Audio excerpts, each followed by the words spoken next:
As irrigation season is starting to get kicked off here in Nebraska, some might be wondering where the levels of Lake McConaughy are. For the Rural Radio Network, I'm Jessie Harding. Jeff Butner, who is the Public Relations Coordinator with Central Nebraska Public Power Irrigation District, gives us an update on where things are today. We're entering the 2017 irrigation season, which is really, as I understand it, really picking up just as we speak. We didn't quite reach peak capacity of elevation 3265 this year, but we came close. I think we peaked out at elevation 3258.2, and we're now at about a foot lower than that. And so we're, water supply wise, we're in pretty good shape. Our irrigators will receive full supplies. For some producers who might live further down the Platte, they aren't in Central's district. What does this irrigation season and the lake levels mean to those even further down the river?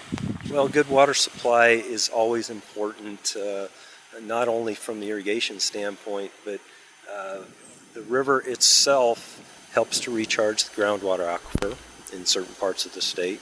In our area, even those producers who aren't necessarily our customers benefit from that groundwater recharge. They don't see the declines in their irrigation wells like they might otherwise experience. Coming to a conclusion yesterday was the University of Nebraska-Lincoln's water tour. Also partnering with them is the Central Nebraska Public Power and Irrigation District. Jeff, why don't you tell us a little bit about being a co-host of the tour and why you guys decided to be a part of it? We have been a part of this tour for longer than I have been an employee of the district, and that's 27 years. So we've been doing this for a long time. It's been a great partnership over the years.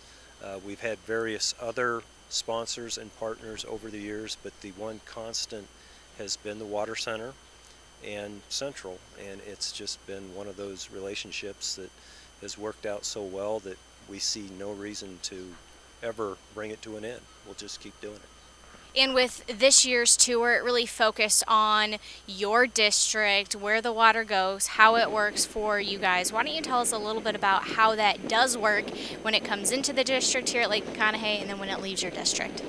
Okay, we were really within the Central Platte Basin, and that is the area that the Central Nebraska Public Power and Irrigation District's project is located. And so while we spent a lot of time with district facilities, there are so many other things between Holdridge and Ogallala that we tried to touch on some of those as well, because they all share that dependency on Platte River water.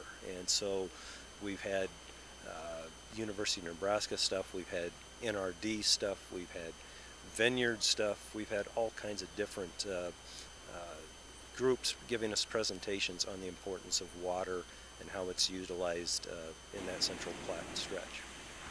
Your biggest hydropower plant is at Lake McConaughy and Kingsley Dam. How big of a deal is that? How much power is it making to supply Nebraskans? It's rated as a 50 megawatt capacity plant.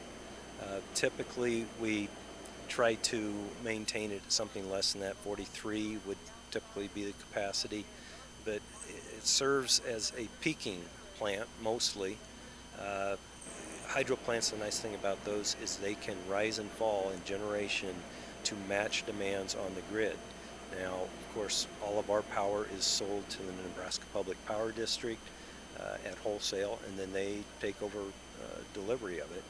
But having a hydro plant on the system helps smooth out those peaks and valleys that you're likely to encounter in an electrical grid over the course of a day. You mentioned the number that is attached to how much can be generated from the power plant, but what does that actually mean to a user that might not understand that number? It's very difficult to put all that into perspective, so I'm going to use a couple other numbers that I have on top of my head. Central's 4 hydro plants altogether would have the capacity to produce 113 megawatts of power. Okay, if you were able to, and this is not the way it works, but if you were able to direct all that to a single city, that would be enough power to take care of all the residential needs of a city of 90,000 people. So it's not an insignificant amount of power. For the Rural Radio Network, I'm Jessie Harding.